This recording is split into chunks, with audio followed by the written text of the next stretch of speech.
अस्सलामुअलैकुम and a very good morning. जागो लाहौर में आप सबको खुश आमदीद कहते हैं जनाब। एक हंसती मुस्कुराती और खूबसूरत सी सुबह के साथ मैं हूँ आपकी होस्ट मुनीबा। सब मैं बिल्कुल ठीक ठाक हूँ। उम्मीद करती हूँ कि आप लोग भी जहाँ कहीं भी होंगे ठीक ठाक होंगे, अपना ख्याल रख रहे होंगे, लेकिन साथ ही साथ अपने माहौल का भी ख्याल रख रहे होंगे। तो आज हमने आज के ज़माने की बात करनी है और पिछले ज़मानों की बात करनी है कि पहले ज़माने में और अब के ज़माने में फ़र्क क्या है, क्योंकि दुनिया ने इस तरह तरक्की की है कि अब इंफॉर्मेशन लेना कोई बड़ी बात नहीं है। जबकि पहले अगर किताब भी पढ़ना चाहते थे तो उसे दूर दराज तक का सफ़र करना पड़ता था, या उससे मतलूब किताब कहीं से मिल जाए, और शहर की बड़ी लाइब्रेरीज़ में भी बहुत सी किताबें ढूंढने से नहीं मिलती थी उस वक्त। मगर अब सिर्फ एक क्लिक की दूरी पर हमें हज़ारों नहीं बल्कि लाखों किताबें ऑनलाइन मिल जाती हैं, और शायद ही कोई ऐसी चीज़ होगी जो हमें इंटरनेट से ना मिल सकती हो। बल्कि मैं तो ये कहूँगी कि किताबों के अलावा भी इंटरनेट की बदौलत अब हमारे पास हर तरह की इंफॉर्मेशन मौजूद है, बल्कि यूँ कहना गलत नहीं होगा कि वाफिर मिकदार में मौजूद है। कि आप फेसबुक पे जाएं या इंस्टाग्राम पर जाएं तो उस पर एक पोस्ट में न जाने कैसी किसी बात का इल्म हमें मिल जाता है, और इसी तरह अगर आप यूट्यूब पर चले जाएं तो सिर्फ एक टॉपिक पर सैकड़ों मुख्तलिफ ज़ावियों से आपको वीडियोस मौजूद नज़र आएंगी। और ये तो मशहूर मोबाइल ऐप्स हैं ना, जबकि बहुत सी ऐसी ऐप्स भी हैं जिनके मुतालिक हम नहीं जानते, मगर दुनिया में उनका इस्तेमाल बहुत ज़्यादा आम हो चुका है। तो समझाना मैं आप लोगों को ये चाह रही हूँ कि इंफॉर्मेशन हासिल करना अब हमारा मसला नहीं रहा, बल्कि तालीम के हवाले से हमारा सबसे बड़ा और बुनियादी मसला है वो ये है कि इंफॉर्मेशन को ऑर्गेनाइज्ड वे में किस तरह हमने हासिल करना है।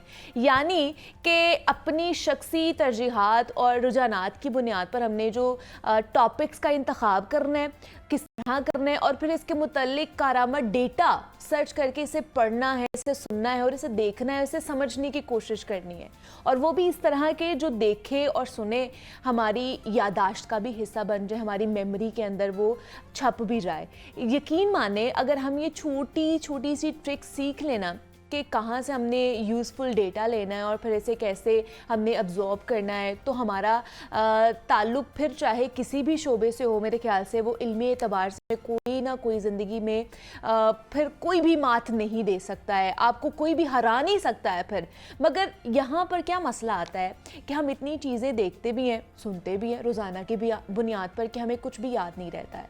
कि इन्फॉर्मेशन का जो जाल है ना, इस तरह हमें अपने अंदर फंसाता जा रहा है कि हमारे फोकस करने की और बातों को याद रखने की, मेमोराइज़ करने की जो सलाहियत है ना, वो बिल्कुल मध्यम पड़ती जा रही है, बहुत लो होती जा रही है, क्योंकि डेटा का ये सैलाब एक तूफ़ान की तरह हमारे दिमागों में धुंधलाहट पैदा करता जा रहा है। और उसका मतलब यही है कि सारा दिन तरह तरह की चीज़ों के मुतालिक हम जानना दरअसल इल्म के सफ़र में एक रुकावट ही है, ना कि सहूलत है।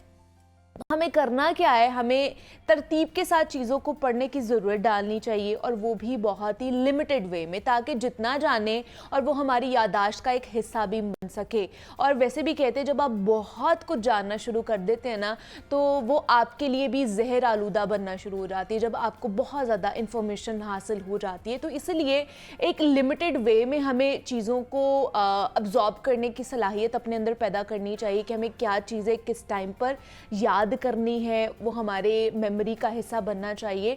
तो वो भी एक वे होता है, उसका भी एक रास्ता होता है, एक अच्छा तायुन करना चाहिए उस चीज़ का भी। तो आज क्योंकि टीचर्स डे भी है, उस पर भी हम बात करेंगे। आज टीचर्स को हम खराज तहसीन पेश करेंगे कि जनाब उन्हीं की वजह से हमारी जो नस्लें होती हैं वो परवान चढ़ती हैं, उनकी शख्सियत जो है वो निखर कर सामने आती है, उनकी तरक्की और तरबियत में एक बहुत बड़ा किरदार होता है हमारे टीचर्स का। वैसे भी कौम के मुस्तकबिल की जो तामीर और तरक्की में असातिज़ा की खिदमत से हम इनकार नहीं कर सकते हैं। तो आज पूरी दुनिया जनाब आज का दिन मनाएगी टीचर्स डे के हवाले से, तो आज हमने इस पर बात करनी है। और जिस तरह मैंने आपसे बात की है कि हमारे साथ भी एक उस्ताद मौजूद हैं, तो उनसे जानेंगे कि आखिर असातिज़ा का क्या रोल होता है, एक कौम के मेम्बरों को तैयार करने में उनका कितना अहम रोल होता है, क्या क्या अभी भी इन चीज़ों में या टीचर्स के अंदर कौन कौन सी ऐसी क्वालिटीज़ होनी चाहिए जिसको मद्देनज़र रखते हुए हमें आगे बढ़ने की कोशिश करनी चाहिए। उनके क्या हुकूक होते हैं, इंफ्रास्ट्रक्चर का क्या हमारा सिलसिला है, पाकिस्तान की जो एजुकेशन जो सिस्टम है वो हमारे सामने ही मौजूद है। तो आज हमारे साथ इन स्टूडियोज़ में मौजूद हैं मारूफ उस्ताद हैं जनाब कासिम अली शाह साहब ने हमें ज्वाइन किया है। शाह साहब आपको वेलकम कहती हूँ जागो लाहौर में। कैसे हैं आप? अल्हम्दुलिल्लाह रब्बिल आलमीन। मुनीबा शाह साहब, आप भी उस्ताद हैं तो आपको भी हैप्पी टीचर्स डे। और जितने भी हमें देखने वाले हैं, जितने भी टीचर्स हमें, जितने भी उस्ताद हमें देख रहे हैं, उन्हें भी आज का दिन हम खराजे तहसीन पेश करेंगे। तो क्या कहते हैं, उस्ताद का कितना अहम रोल होता है कौम के मेमारों को तैयार करने के हवाले से? मुनीबा बहुत शुक्रिया। देखिए, ये हर साल हम 5 अक्टूबर का दिन मनाते हैं, पूरी दुनिया मनाती है वर्ल्ड टीचर डे के हवाले से। मैं समझता हूँ कि आज के बच्चे, उनको सही मानों में उस्ताद मिल ही नहीं पाता। ये मैं गिला कर सकता हूँ आज के इस एजुकेशन सिस्टम पे। जो मेरे एतराज़ात हैं उस पर एक बड़ा एतराज़ ये है कि जो पढ़ाने वाला इन बच्चों को मिलता है वो इस काबिल नहीं होता कि वो उसको आप एजुकेशन की फील्ड का एक वर्कर तो कह सकते हैं, लेकिन जो ग्रेस, जो रिस्पेक्ट अर्न करनी चाहिए टीचर को, वो नहीं कर पाता। वजह क्या है? इस सारे का सारा सिस्टम नंबर, रट्टा, जीपीए, डिग्री के पीछे भागने लग पड़ा। और जो पढ़ाने वाला है वो भी इसी को फुलफिल कर रहा होता है। गोल ही सामने ये है, उसके लिए ना ग्रूमिंग पर्पस है, ना उसके लिए ये मकसद है कि ये खुद शनासी की तरफ आए, ना उसके लिए मकसद है इसका पोटेंशियल निखल के सामने बाहर आए। ये मकासद ही उसके नहीं होते। तो टीचर तो वो है जिसकी इज्जत करने को दिल करे, रिस्पेक्ट करने को दिल करे। टीचर को कहना नहीं पड़ता मेरी रिस्पेक्ट होनी चाहिए। टीचर का रवैया ऐसा होता है या उसका एक कंट्रीब्यूशन हमारी ज़िंदगी में ऐसा होता है कि शागिर्द कहते हैं कि इसके बगैर हम अधूरे थे। और वो अपना विजडम, अपनी अक्ल, अपनी समझ, जो कुछ उसने सीखा होता है वो भी साथ सिखाता है। मैं हमेशा शुक्रिया अदा करता हूँ अपने सब टीचर्स का। अल्लाह का बड़ा शुक्र है कि इस प्रोग्राम के ज़रिए मैं अपने सारे टीचर्स को, सर नवीद मजीद को, सर काशिफ को, सर अमजद अवान को, सर तारिक सिमाब को, जितने टीचर्स मुझे मिले, मैं उन सबका शुक्रिया अदा करता हूँ। उनके बगैर मेरे राब्ते, मेरे सबके साथ राब्ते हैं। अच्छा। सबके साथ आज तक राब्ता है, सबको मैं मिलता रहता हूँ, गाहे बगाहे उनसे मुलाकात रहती है। मतलब मेरे बारे में मशहूर है, मैं कमर नहीं कर सकता उनकी तरफ। अच्छा। पंजाब में कहते हैं कमर नहीं कर सकता मैं। मेरी जरूरत नहीं होती। वजह क्या? जिनसे सीखा है उनका एक बड़ा अहम रोल है यहाँ तक पहुँचाने में। तो मैं तो अपनी सारी जो कामयाबी है उसका क्रेडिट दुनिया में अगर सामने जो नजर आने वाले मोहसिन है जिनको दे सकता हूँ, वालदैन है या टीचर्स हैं, उनके बगैर यहाँ तक ना पहुँचते। अब रह गया कि मैंने क्या देखा उन टीचर्स में, और जो हमारे सुनने वाले टीचर्स हैं बिलखसूस, मुमकिन है कि हमारी आज की बातचीत से कुछ टीचर अपग्रेड हो जाए। ये बड़ी ज़रूरी चीज़ है। यानी टीचर तकाजा तो कर रहा होता है, मेरे सामने तो कोई आके तकाजा करता है कि सर मैं टीचर हूँ, मेरी रिस्पेक्ट नहीं है। अच्छा। मैं कहता हूँ जी देखें, आपने अर्न नहीं की। अच्छा। आपने तनख्वाह अर्न की है, आप जॉब कर रहे हैं, आप 2 जगह पढ़ा रहे हैं, लेकिन रिस्पेक्ट भी अर्न करनी पड़ती है। मैंने क्या देखा उन टीचर्स में, अगर वो फिजिक्स, केमिस्ट्री, मैथ के टीचर थे तो वो साथ ही साथ उनकी कुछ वैल्यूज भी थी। हाँ, उनकी वैल्यूज भी थी। मसलन नवीद मजीद साहब से मैं पढ़ा। हाँ। तो मैं तज़किरा करूंगा कि वो उस जमाने में, आज से 25 साल पहले की बात कर रहा हूँ, वो कहा करते थे बेटा 3 महीने की फीस है, उसके बाद फीस ना दो, 10 बार रिपीट कर लो। अच्छा। और हम में से कितने बच्चे ऐसे थे जो क्लास भरी होती थी और वो फीस दिए बगैर भी बैठ के रिपीट पढ़े होते थे कि चले हमें रिवीजन हमारी क्लास में मुमकिन है। जब टीचर बेगर्ज दिखेगा बच्चे को, वो क्यों नहीं रिस्पेक्ट करेगा? प्रॉब्लम ये है आज के बच्चे के साथ, जब वो टीचर को देखता है तो उसको लगता है कमर्शियल है, वो यहाँ पढ़ाता है, वहाँ पढ़ाता है। अच्छा, ये एक रैट रेस भी बनी है। हम तो अपने साइकिल पे जाने वाले टीचर की भी रिस्पेक्ट करते थे। आज का टीचर बेचारा एक जगह बैठे हुए कहीं बात हो रही तो 2-3 टीचर्स कह रहे सीजन आ गया हमारा। अच्छा। मैं बड़ा हैरान हुआ कि यार टीचर के लिए ये कोई शालमी का ताजर कह दे, हाँ। ये कोई मतलब कोई सर्दियां आ गई जैकेटों वाला कह दे, कोई शादियों वाला कह दे, टीचर कह रहा है कि जी सीजन आ गया। मैंने कहा कौन सीजन आ गया? उनका जी एंट्री टेस्ट की तैयारी के लिए हम लोग एक सीजन लगाते हैं। और एक ने कहा जी मैंने अपनी मेहरान गाड़ी जो है वो बड़ी करके अब मैंने कल्टस ले लेनी है। दूसरे ने कहा जी मैंने मोटरसाइकिल से गाड़ी ले लेनी है। यानी मटीरियलिस्टिक अप्रोच वाला टीचर जो इस वक्त बच्चों को मिल रहा है, आप उम्मीद करें कि वो उसकी रिस्पेक्ट होगी? वो तो रिस्पेक्ट नहीं कर सकेगा। मैं कहता हूँ चलें, अगराज़ व मकासद, ज़रूरत, सब चीज़ें ज़िंदगी के साथ जुड़ी हुई हैं, लेकिन लालच आपका अगर इतना दिखे कि बच्चा आपकी रिस्पेक्ट ही ना कर सके, उसको इसके पास ये फीलिंग कि ये मेरा उस्ताद बेगर्ज है, इसका सबसे बड़ा मोटिव तनख्वाह पैसा नहीं है, सबसे बड़ा मोटिव मुझे सिखाना है, इसका पैशन है। और मैं सही बताऊं, मैंने हमेशा उन टीचर्स की रिस्पेक्ट होते देखी है जिनका पैशन है। अगर ये पैशन है किसी का तो वो हमेशा अर्न करेंगे रिस्पेक्ट को। दूसरी चीज़ जो मैंने देखी टीचर्स में, मैं कहूँगा आज के टीचर काश वो अपनाएं। एक कमाल की चीज़ जो देखी, वो फिर मैं दूसरे टीचर का नाम लूँगा, काशिफ रशीद साहब, मैंने केमिस्ट्री उनसे पढ़ी थी। वो केमिस्ट्री पढ़ाने के साथ साथ हमें एथिक्स एंड मॉरल्स भी सिखाते थे। मतलब सर की एक कोटेशन मुझे तब से याद है और उसको मैंने प्रैक्टिकली देखा। अच्छा। वो कहते हैं जो एक मौका है ना, उसके लिए भी आपने पहले कोई नेकी की होती है तो मौका मिलता है। यानी ये ऐसे करके पैराबोलिक किस्म की एक पूरी डायरेक्शन बनती है। अच्छा। यहाँ आपको मौका मिला और उससे पहले कुछ ऐसा था, वो दुआ थी, वो कोई अमल था, वो कोई नेकी थी, कोई आसानी पैदा की थी, करने के बाद ऐसे चलते चलते आपकी जिंदगी में अपॉर्चुनिटी आ गई। अब होता ये है कि ये वो सारे टीचर्स हैं जिन्होंने कोई ना कोई ऐसा लेसन दिया, ऐसा सबक दिया जो आज भी मैं कहूँ, मैं फिर 2-3 बातें मोटी मोटी बता दूं, मेरे तो क्राइटेरियाज यही हैं। अच्छा। जो टीचर बच्चे में यकीन पैदा करे तुम कुछ कर सकते हो, असल में टीचर वो है। अच्छा। मैं स्कूलों में, इदारों में जाता हूँ, कई दफा किसी का एडमिशन करवाना होता है, जी हम लाइक बच्चा लेते हैं। मैं कहता हूँ लाइक बच्चा ही लेना है तो फायदा क्या है? फायदा क्या कमाल है टीचर का, वो नालायक को पकड़े और उसको लाइक बनाए। मैं फिर एक और टीचर का तस्करा करना चाहूंगा। आपको सुन के हैरान, क्योंकि मेरी स्टोरी क्योंकि यूट्यूब पे मुख्तलिफ जगह पड़ी हुई है। मैं 8th क्लास तक हमेशा जिसे कहते हैं कंडीशनल पास होता था। अच्छा। यानी अब आप किसी को यकीन नहीं आएगा, इतनी किताबें लिखी और इतना कुछ किया और इतनी वीडियो, इतनी दुनिया जो है उनको पढ़ा दिया। 9th क्लास में मुझे एक टीचर मिल गए, सर मंसूर ताहिर। मुनीबा, उनको मैंने 30-35 साल बाद ढूंढा है। अच्छा। उनको ढूंढा है, उनके हाथ पकड़े हैं, साथ लगाए हैं। मैं कहा सर आपका शुक्रिया, आप ना होते, आपका शागिर्द यहाँ ना होता। उनका कमाल क्या था, उन्होंने यकीन पैदा किया कि तुम नालायक नहीं हो, लायक हो और तुम कर सकते हो। ये जो यकीन है, अगर ये कोई टीचर दिला देता है कि तुम कुछ कर सकते हो, यकीन करें नालायक भी लायक हो जाता है। हमारे तो यहाँ पे क्लासरूम में शाह साहब एक से दूसरी दफा स्टूडेंट पूछ लेता है, क्वेश्चन पूछ लेता है तो डिस्करेज करने वाले बड़े हैं। टीचर्स डिस्करेज करते हैं कि तुम्हें पता ही नहीं चल रहा, पहले दफा तो समझ आपको याद होगा गवर्नमेंट ने वो लगा दिया हर स्कूल के बाहर लिखा, मार नहीं प्यार। अच्छा, अब वो फिजिकल मार खत्म हो गई, जुबान से मारा जाता है। और मैं आपको एक बात बता दूं, जिस्म पे अगर मारा जाए तो वो तो शायद थोड़ी देर बाद दर्द खत्म हो जाती है। जुबान का जो तीर चलता है वो किसी के कॉन्फिडेंस को खराब कर देता है, सेल्फ स्टीम को डैमेज कर देता है, और वो शख्स, वो बच्चा फिर कभी नहीं उठ सकता। हर शख्स, ये मैं हमेशा जब भी कोई तरबियत के हवाले से प्रोग्राम आता है मैं बात कह देता हूँ, हर शख्स जो कामयाब है और हर शख्स जो नाकाम है, उसकी कामयाबी या नाकामी की जड़ें बचपन में है। नहीं तो क्या इस वजह से टीचर का रोल है, वालिदैन का रोल है। हम लोग तरक्की नहीं कर पा रहे हैं। देखिए हमारे पास ना बड़ा चैलेंज है। हमारे यहाँ टीचर वो ग्रेस ही अर्न नहीं कर सका जो दुनिया में है। इशफाक साहब इसकी मिसाल एक अपने किसी जाविया प्रोग्राम में शायद उन्होंने दी हुई कि वो किसी बाहर जब पढ़ाते थे यूनान में या कहीं पर, तो एक दफ़ा उन्हें अदालत जाना पड़ गया। अच्छा। कोई चलान हो गया, अदालत जाना पड़ गया। तो उन्होंने जब बताया क्या मैं टीचर, तो पूरी अदालत जज समेत उठ के खड़े हो गए। क्या बात है, वाजिब टीचर इन अ कोर्ट, यानी टीचर की ये रिस्पेक्ट वहाँ पर थी। ये एक सोसाइटी का भी कह लीजिए एक मिजाज वहाँ पर बना हुआ है। यहाँ एक ओवरऑल मैं टीचर्स को अगर छोड़ूं और बात सोसाइटी की कर लेते हैं थोड़ी सी। देखिए हमारे यहाँ अच्छा बंदा उस्ताद की कदर करेगा, उसको पता है ये शुक्रगुजारी का बेहतरीन अंदाज है कि जो मेरा मोहसिन है मैं उसको मानूं, जो जिसने मेरे पे एहसान किया, जिसने मुझे सिखाया, जिसने मुझे स्पेस दी। ये आज के नफसा नफसी के दौर में एक ऐसा तबका भी मिलता है। मेरे ज़िंदगी के 24 साल गुजर के पढ़ाने में एक ऐसे भी तबका मिलता है। मोहब्बतें बड़ी मिलती हैं सुबह से शाम तक, लेकिन आटे में नमक ऐसे लोग मिलते हैं जो सीखते भी हैं और मानते नहीं हैं जी। जहाँ सीखते हैं मुकाबला लगा लेते हैं। हाँ, सीखते हैं और एक्नॉलेज करने में उनको बड़ी तकलीफ होती है।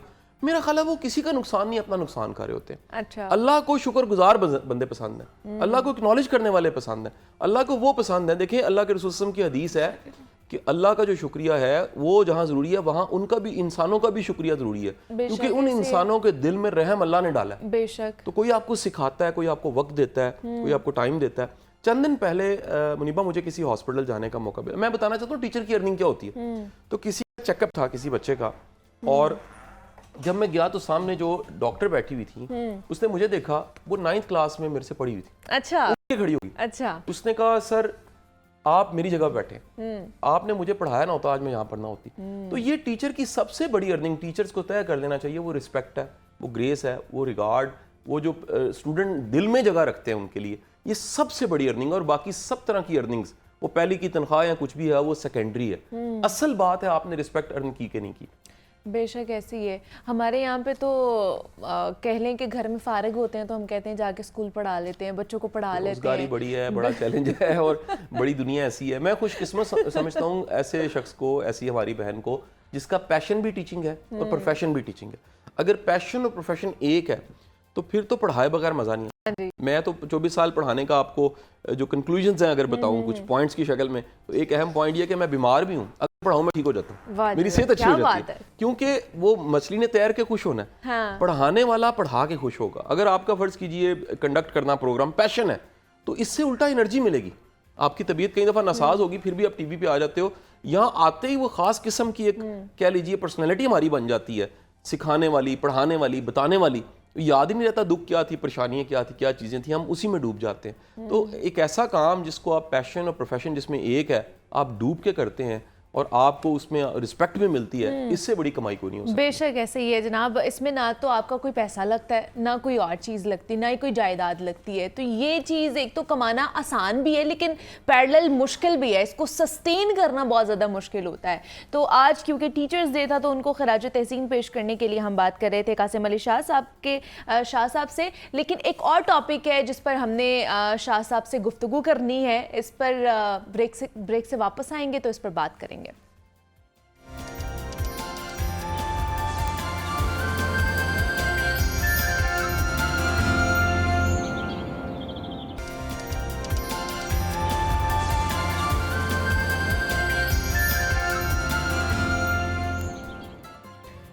वेलकम बैक टू जागो लाहौर। जनाब, कहा जाता है कि शक किसी भी रिश्ते को ऐसे खा जाता है जैसे आग लकड़ी को खाती है। और फिर जब बात आती है मियाँ बीवी के रिश्ते की, शादी के रिश्ते की, तो उसमें शक एक ऐसी चीज़ है कि आपकी बुनियादें हिला कर रख देता है। और कभी कहा जाता है, हमने सुना है कि जनाब मर्द हजरात ज़्यादा शकी होते हैं, या कभी सुनते हैं जनाब बीवियां ज़्यादा शकी होती हैं। लेकिन ये किसी भी तरह से इंसाफ नहीं होता है, क्योंकि शक को हम जेंडर स्पेसिफिक नहीं कर सकते हैं। और शक करने की आदत किसी की भी हो सकती है। बस हमें करना ये चाहिए कि जहाँ तक हो सके शक करने से हमने परहेज़ करना, और वैसे भी गुमान करने से कोई फ़ायदा नहीं होता। बेहतर ये होता है कि अगर किसी मसले पर कोई शक जैसी बीमारी पैदा हो भी रही है ना, तो उस पर बैठकर कॉन्वर्जेशन करें और उस मसले को हल करने की कोशिश की जाए। क्योंकि शक की बीमारी ऐसी बीमारी है जो एक बार अगर पैदा हो जाए तो आसानी से ख़त्म नहीं होती है, बल्कि अपने साथ ये बहुत सी और बीमारियों को भी जन्म देती है। तो फिर ऐसी चीज़ जिससे आपके अपने प्यारे आपसे दूर हो जाएं, हमें बताइए कि जनाब ऐसी चीज़ों को अपनी ज़िंदगी से दूर नहीं रखना चाहिए क्या? तो आज हम इसी पर बात करेंगे कि जो शक है वो हमारे रिश्तों को किस तरह खोखला करता है, और ख़ास तौर पर जो मियाँ बीवी के दरमियान जो शक पैदा हो जाता है उसको किस तरह हमें बेहतर करने की कोशिश करनी चाहिए, और क्या ये वाकई एक नफ्सियाती मसला होता है शक करना भी? इस पर भी जनाब हमारे साथ कासिम अली शाह साहब मौजूद हैं। उनसे अच्छा कौन हमें बता सकता है इसके बारे में। शाह साहब, शक, जैसे मैंने बात की है कि शक किसी भी रिश्ते की बुनियाद को हिला देता है, जैसे आग लकड़ी को खा जाती है। तो ये है क्या शक, और क्या ये वाकई नफ्सियाती मसला है? अच्छा, देखिए कि एक एहतियात है जिसकी वजह से एक फिक्रमंदी पैदा होती है, वहाँ तक तो शायद ये चीज़ ठीक है। लेकिन अगर ये आपकी आदत में शामिल हो चुका है तो ये फिर बीमारी है। और अगर आप उस शक की हद पे चले गए हैं कि आप बार बार क्रॉस चेक करते हैं और आपका इत्मीनान नहीं होता, फिर आप ज़्यादा बीमार हैं। अब होता ये है कि ऐसा शख्स मुमकिन है उसकी ज़िंदगी में कोई एक्सपीरियंस ऐसा हुआ हो। अच्छा। ऐसा भी मुमकिन है उसके अंदर ये रुझान पाया जाता हो, शक का रुझान पाया जाता हो। कई दफ़ा कुछ लोगों ने ऐसी कहानियां सुन ली होती हैं, उससे भी कोई शक पैदा हो जाता है। कोई तजुर्बा आपका ऐसा हो सकता है जिससे शक पैदा हो जाता है। अब ये जो रिश्ता है मियाँ बीवी का, बड़ा नाजुक सा रिश्ता है, मजबूत भी बड़ा है, नाजुक भी बड़ा है एक ही वक्त में। मजबूत तब है जब एतमाद होता है, और कमज़ोर तब है जब शक होता है। मेरा ये ख्याल है कि अगर खुदा ना खास्ता, खुदा हमारे सुनने वालों में से अगर कोई भी ऐसा है जिसका पार्टनर, पहले तो मैं इससे एड्रेस करूं कि आपका अगर पार्टनर शक करने वाला है, तो पहला काम ये करें कि उसका उस इत्मीनान को हासिल करें, उससे बातचीत करें। कि आपके साथ अगर आपको ये महसूस होता है तो इस पे बातचीत करते हैं, बजाय कि उसको छोड़ दें। होता ये है कि इस तरह के टॉपिक्स हमारी कम्युनिकेशन ही नहीं वो वाली होती है अपने पार्टनर से, हम अवॉइड कर रहे होते हैं। और उस अवॉइड करने की वजह से शक जो है वो फिर जगह बना लेता है। अगर हम बातचीत करें और बातचीत करने के बाद प्रिंसिपल सेट करें कि हमने इकट्ठे रहना है, इकट्ठे ज़िंदगी गुजारनी है, अच्छी ज़िंदगी गुजारनी है, ज़हनी तौर पे सेहतमंद रहना है, एक दूसरे को कॉम्प्लीमेंट करना है, तो फिर इसका बेहतरीन तरीका ये है कि हम बातचीत करें। अच्छा। अगर कोई कन्फ्यूजन है उसको दूर कर लेते हैं। ठीक है। अच्छा, मैंने वैसे बीइंग अ काउंसलर, क्योंकि मेरे पास काउंसलिंग के बड़े केसेस आते हैं, बेशुमार लोग ऐसे हैं जो इस मसालत के लिए या सुलह के लिए या सम टाइम फिर काउंसलिंग के लिए आ जाते हैं, मैरिज से रिलेटेड बिलखसूस। उससे मैंने देखा है कि लोग तब आते हैं जब बहुत बड़ा क्राइसिस पैदा हो चुका होता है। तो हमें इस मसले को बड़ा शुरू में ही एड्रेस कर देना चाहिए।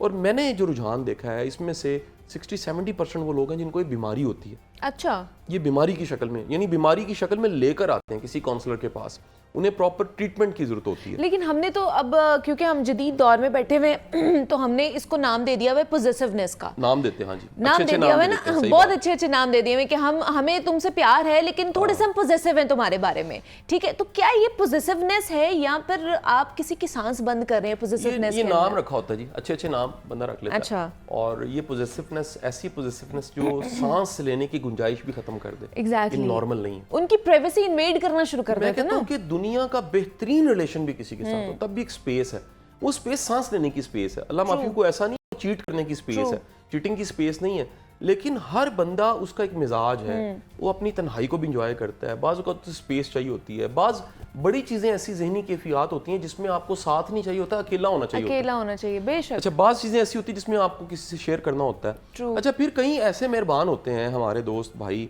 मसलन कई ऐसे मेल्स हैं जो खामन भी बनना चाहते हैं, अम्मा भी बनना चाहते हैं, अब्बा भी, भाई भी बनना चाहते हैं, दोस्त बनना चाहते हैं, वो सब कुछ बनने की कोशिश करते हैं। ये बिल्कुल गलत है। अल्लाह ने अगर आपको खामन के एट द एंड कुछ भी नहीं बन पाता, नाकामी है ना। आपको अगर खामन बनाया तो बाकियों को अपना रोल प्ले करने दीजिए। ट्रू। आपकी जिंदगी में आपके लाइफ पार्टनर के सारे रिश्ते जरूरी हैं। इसी तरह बाज हमारी बहनें हैं, वो बीवी, माँ, बहन, भाभी, दोस्त, सब कुछ बनने की कोशिश करती हैं। यानी वो कहती हैं कि one window solution one window solution नहीं हो सकता।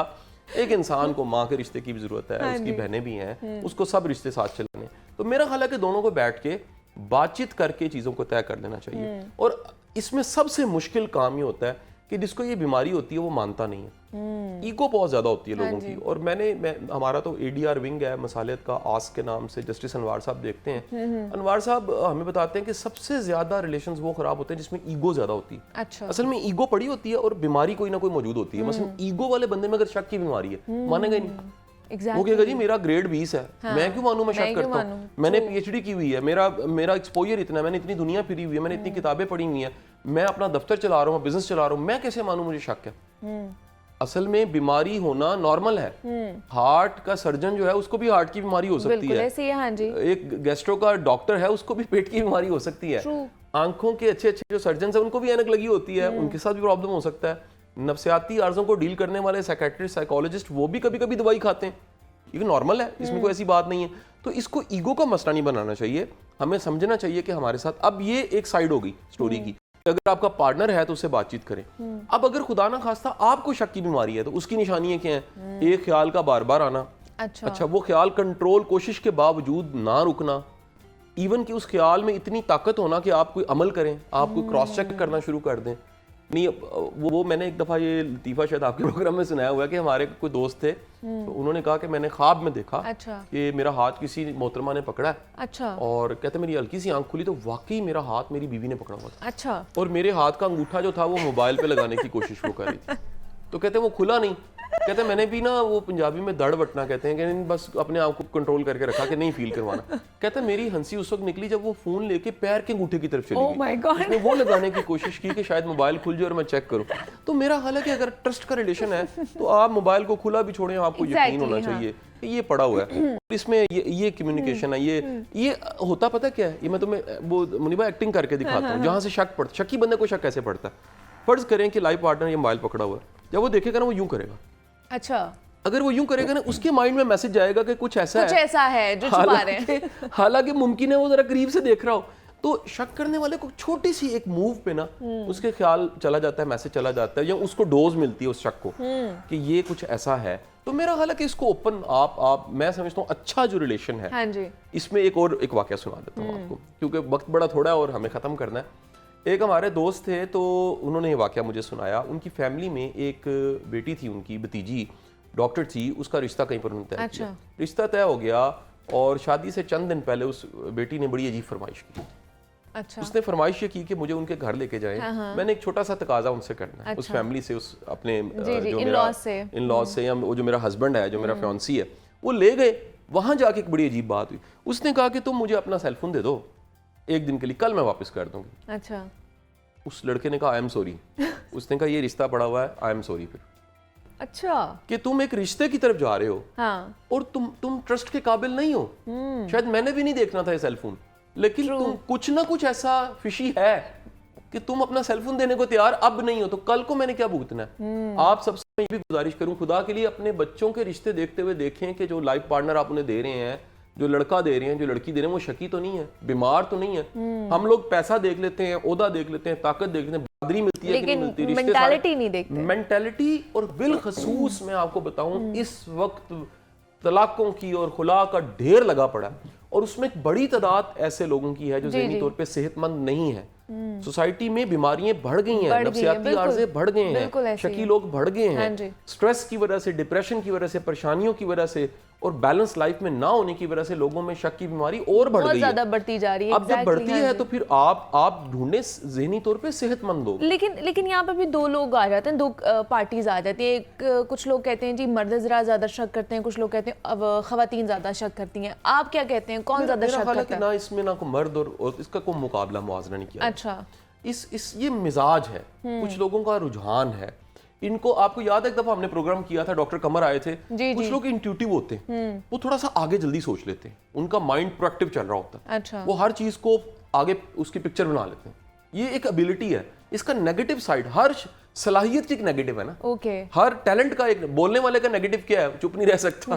चुप रहने का प्रॉब्लम क्या है? बोल नहीं सकता। इंट्यूटिव या थोड़े से ज्यादा सोचने वाले या वो इमेजिन कर लेने वाले जो आगे देख लेते हैं, थोड़ा सा वक्त से पहले देख लेते हैं, ये पॉजिटिव है। ये विजन वाले लोग होते हैं, बड़े बड़े काम करके दिखाते हैं, ये डिलीवर करते हैं। सारी सोसाइटी इस तरह के लोगों की वजह से। इसकी नेगेटिव साइड ये है कि ऐसे बंदों में शक होता है। ये ज्यादा सोचने की वजह से बाज़ औक़ात इनमें शक होता है, जिनको ओवर थिंकर कहते हैं, थोड़ा सा ओवर थिंकर होते हैं। तो वो फिर क्या होता है कि उस ओवर थिंकिंग या उस एबिलिटी, इंट्यूटिव एबिलिटी की वजह से कुछ आगे सोचना पड़ते हैं। अब इसको कहीं कंट्रोल करना चाहिए, इसका बैलेंस होना चाहिए। कैसे करना चाहिए? मतलब जो ओवर थिंकर्स होते हैं वो कहते हैं हम अपनी सोचों के ऊपर कमंद नहीं डाल सकते, हम उन्हें नहीं कंट्रोल कर सकते, हम क्या करें? देखिए, पहला लेवल ये है कि आपको ये पता लगे आप अपनी सोचों का पैरा दें, मैं ये क्या सोच रहा हूँ। ओके, आप वॉच करें। अच्छा, माइंड जो है ना, इस पे अगर हम पूरा प्रोग्राम करें, माइंड की एक कमाल की सलाहियत है। जब जैसे माइंड को वॉच किया जाता है ना, ये माइंड क्या सोच रहा है वो रुक जाता है। क्या बात है। जैसे बच्चे खेल रहे हो तो अचानक कोई देखे आगे तो वो रुक जाते हैं। हाँ। तो बिल्कुल इसी तरह माइंड को अगर सुपरवाइज किया जाए और वॉच किया जाए ना, माइंड रुक जाता है। कि ये मैं क्या सोचता हूँ। जरा पहला काम तो एनालाइज करें। फिर दूसरा है कोई करीबी किसी दोस्त की सपोर्ट लें। यार मेरे साथ ये चलता है, ये जिसके बारे में है उससे माफी मांग के यार ये मेरे माइंड में चलता है। आपस में काहे की शर्म, रिश्तों में शर्म नहीं होती जी। आप बातचीत करें और कहें ये मेरे साथ चलता है, मेरी हेल्प करो ताकि मैं इसमें से निकल सकूं। आपका पार्टनर है, उसकी हेल्प करें, उससे कहें यार तुम इसमें अपनी एनर्जी जाया ना करो, कुछ नहीं निकलेगा, कुछ नहीं पड़ा हुआ।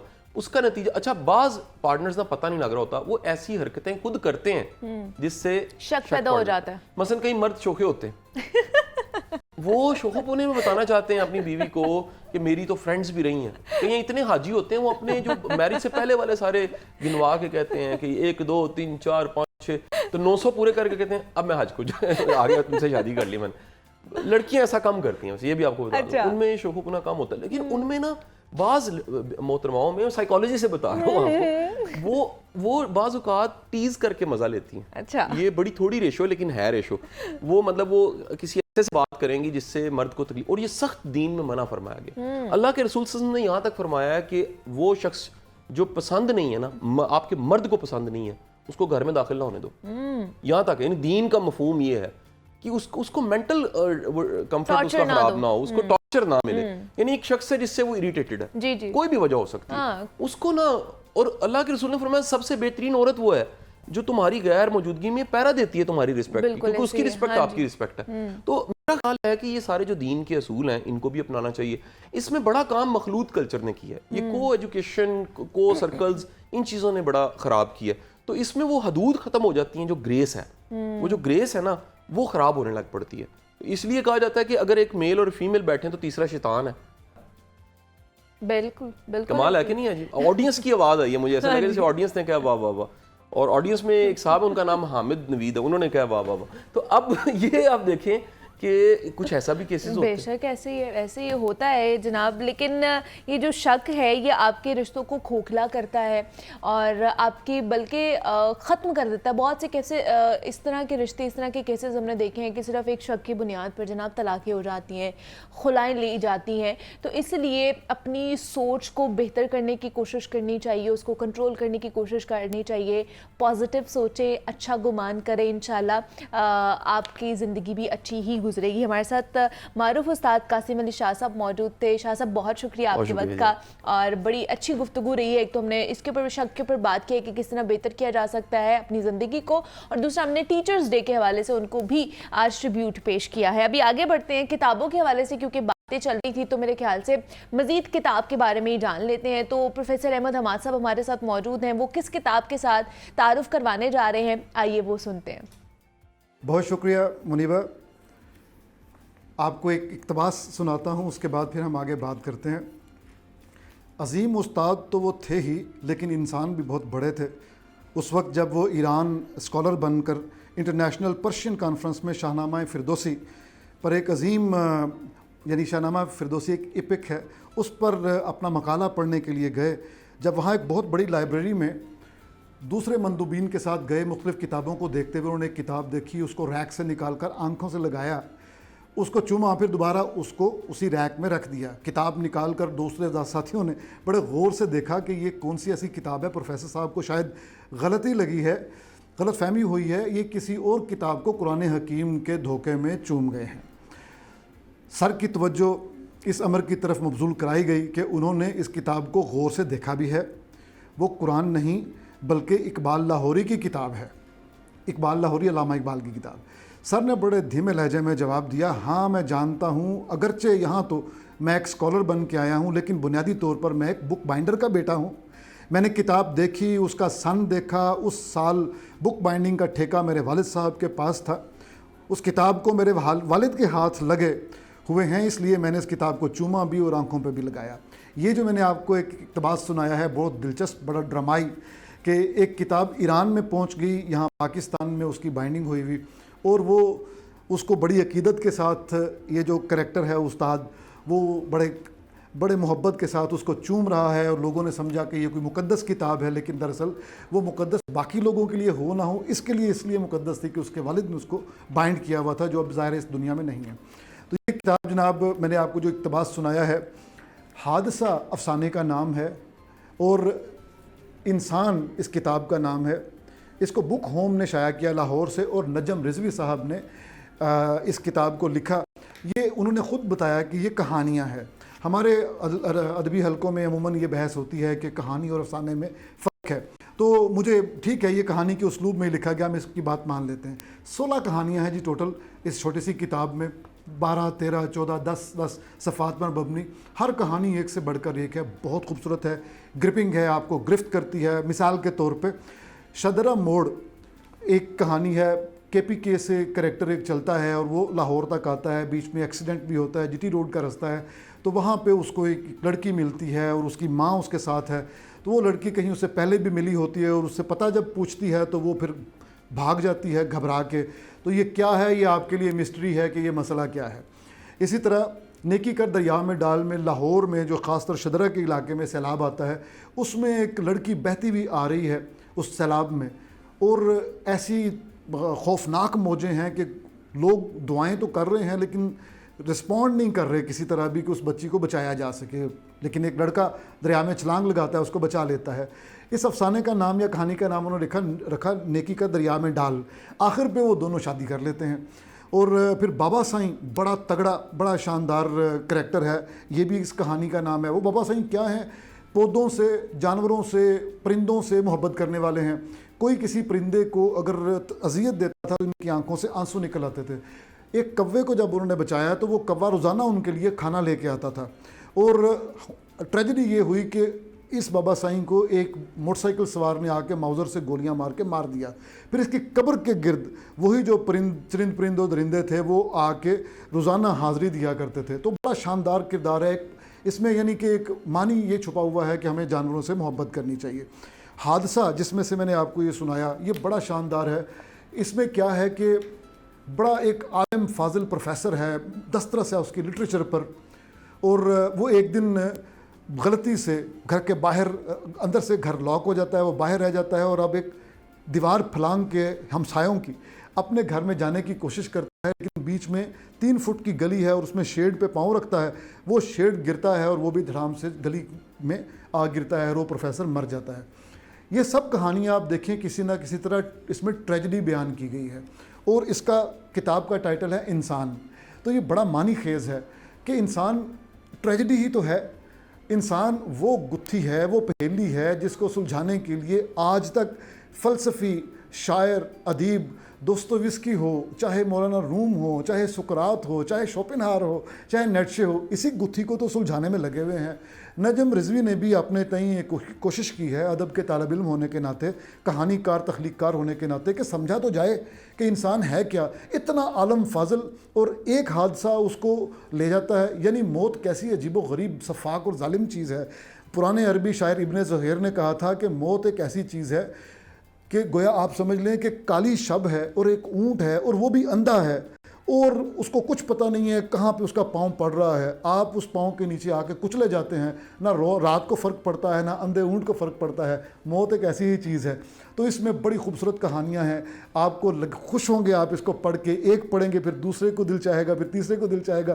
कहीं कहीं अलबत्ता ये लगता है कि ज़ुबान जो है वो शायराना है, अफसाने की ज़ुबान नहीं है। तो मेरा ख्याल है अगरचे ये साहिब मुताला हैं, बहुत मुताला किया हुआ है, लेकिन मैंने जो बड़े लिटरेचर को से सीखा, बड़े अफसाने लिटरेचर से, फिक्शन की ज़ुबान डिफरेंट है। उस पर नजम साहब को आइंदा जो काम करें तो उस पर तवज्जो देने की ज़रूरत है।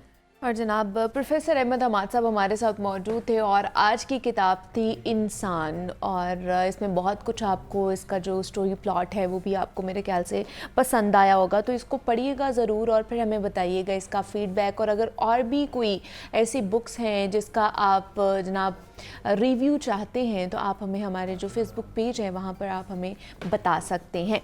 तो यहाँ पर एक छोटी सी ब्रेक लेते हैं, ब्रेक से वापस आएंगे तो मज़ीद आपसे बात करेंगे।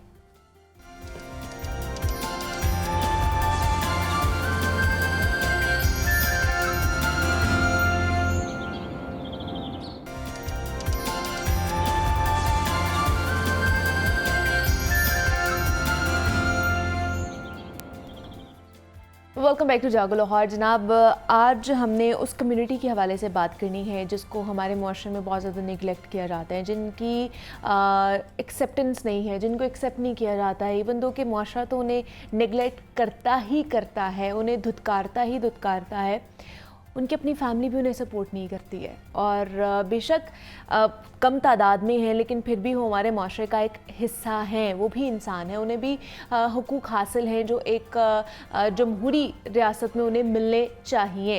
तो मैं बात कर रही हूँ ख्वाजा सराओं के हवाले से। पहले एक्ट्स आए हैं, कुछ ऐसे एक्ट्स आए हैं जिनमें उन्हें ये हक दिया गया है कि जनाब वो जाके नादरा में अपना शनाख्ती कार्ड बनवा सकते हैं कि वो जो भी जेंडर रखते हैं, फ़ीमेल हैं ख्वाजा सरा, यहाँ पर मेल ख्वाजा सरा हैं। अब उन्हें एक और कह लें कि एक एजाज़ दिया गया है कि आइंदा आम इंतखाबात में जो ख्वाजा सरा हैं वो भी ख़ुद को बतौर वोटर्स रजिस्टर्स करा सकते हैं। और मुल्क भर से जितने भी ख्वाजा सरा हैं, गालिबन 3029 ख्वाजा सरा वोटर्स अपना हक़ के राय दही इस्तेमाल करेंगे। और दस्तावेज़ात के मुताबिक बताया ये जा रहा है कि पंजाब में रजिस्टर्ड ख्वाजा सरा वोटर्स की तादाद 2200 है और ख्वाजा सरा वोटर्स के इंदराज के लिए फॉर्म 21 पर अलग खाना बनाया गया है। तो ये मेरे ख्याल से एक अच्छा इनिशिएटिव लिया गया है गवर्नमेंट की तरफ से। लेकिन जितने रजिस्टर्ड किए गए हैं इससे तादाद बहुत ज़्यादा है जो अभी तक भी इस डेटा में मौजूद नहीं है। तो क्यों मौजूद नहीं है वो, और उनको किस तरह इस पैरामीटर्स के अंदर लेकर आया जा सकता है, किस तरह की इक़दाम हमें उठाने चाहिए, और हमारा आइन जो है वो ख्वाजा सराओं के हवाले से क्या कहता है, क्या उन्हें हुकूक देता है, इस पर आज हमने बात करनी है। हमारे साथ इन स्टूडियो में मौजूद हैं चौधरी मोहम्मद नसीर कंबो साहब हैं, माहिर कानून है। नसीर साहब आपको वेलकम कहती हूँ जागो लाहौर में, कैसे हैं आप? जी बहुत शुक्रिया मैडम, आपने मुझे इनवाइट किया। और सबसे बड़ी बात, और मैं थैंकफुल हूँ कि उस टॉपिक पे मुझे गुफ्तगू के लिए इनवाइट किया कि जिनकी तरफ माशरे में बहुत ज़्यादा कम तवज्जो है, यहाँ तक कि उनको जो वालदैन हैं, पेरेंट्स होते हैं, बहन भाई होते हैं, वो भी निगलेक्ट करते हैं, माशरा तो दूसरे नंबर पे आता है। बहरहाल लेकिन हमारे जो है वो पिछले सालों से बहुत ज़्यादा जो है वो एफर्ट हुई है और इनकी राइट्स की बाबत जो है बहुत ज़्यादा डेवलपमेंट हुई है। क्योंकि हमारा आज टॉपिक जो है वो इनके वोट की बाबत है। तो 2018 सबसे पहले तो बताइए कितना अच्छा इनिशिएटिव है कि इन्हें अब वोट का हक भी दे दिया गया है कि आप वोट कास्ट कर सकते हैं जाके अपने पसंदीदा लीडर के लिए। मैं समझता हूँ कि ख्वाजा सराओं को रिहैबिलिटेट करने के लिए माशरे में उनको ये वोट का राइट दिया गया है, उनको ये एहसास दिलवाया गया है, उनको ये अहमियत दी गई है कि आपका वोट रजिस्टर्ड होगा, कोई भी कैंडिडेट कितना होगा। इम्पोर्टेंट है आपका वोट, ये भी बताया गया है और उनको बताया गया कि आपका जो वोट है एक आम शहरी जो है पाकिस्तान का उसके बराबर है और बेशक। आपके राइट्स जो हैं, फंडामेंटल राइट्स जो आइन में आम शहरियों को दिए गए हैं, वो आप आपको भी बिल्कुल है। उनके बराबर और है। ये ना सिर्फ उन्हें बताया गया है बल्कि जो और हैं, मर्द हजरात हैं या ख़वातीन हैं जो माशरे में और भी हमारी कम्युनिटी है, उन्हें भी ये बताया गया है कि ये भी आपके बराबर ही हैं, इन्हें भी उसी तरह के हुकूक मिलते हैं जिस तरह के आपको हुकूक दिए जा रहे हैं। जी बिल्कुल, आप दुरुस्त फरमा रही हैं, क्योंकि इनको 2007 में हमारे चीफ जस्टिस थे इफ्तिखार मोहम्मद चौधरी साहब, तो उन्होंने इनके राइट्स की बाबत मैं समझता हूँ बेड़ा उठाया था, क्योंकि इनको बड़े मसाइल थे। इनको फैमिलियां अपना नाम नहीं देती थी, इनका ना आईडी कार्ड बनता था, ना पासपोर्ट बनता था और ना इनको ड्राइविंग लाइसेंस जारी होता था, और इसी बना पे ना ये प्रॉपर्टी खरीद सकते थे, ना ये बैंकों में अकाउंट खुलवा सकते थे। जी। और अक्सर ऐसा होता था ये अमानतन अपनी चीज़ें लोगों के पास रखते थे और वो लोग जो है वो हड़प कर लेते थे। तो ये डेवलपमेंट चली। उसके बाद जो था 2018 में इनके हकूक के लिए एक एक्ट बनाया गया पार्लियामेंट के जरिए। उस एक्ट का नाम था transgender persons protection and rights act 2018। उस एक्ट का मकसद ही ये था कि इनको माशरे में इस तरह रिहैबिलिटेट किया जाए कि इनको माशरे का बाइज़्ज़त शहरी बनाया जाए और माशरे में इनको रिलीफ दिया जाए और इनके जो हैरेसमेंट होती है उससे प्रोटेक्शन दी जाए और जो इनके फंडामेंटल राइट्स हैं वो दिए जाए। इसलिए ये एक्ट जो था, ये एक्ट मैं समझता हूँ बहुत अच्छी काविश है। और इस एक्ट में जो है मुख्तलिफ सेक्शंस हैं, अच्छा। जिसमें से वन ऑफ द सेक्शन जो है राइट टू वोट है, जो कि सेक्शन 10 है इसका।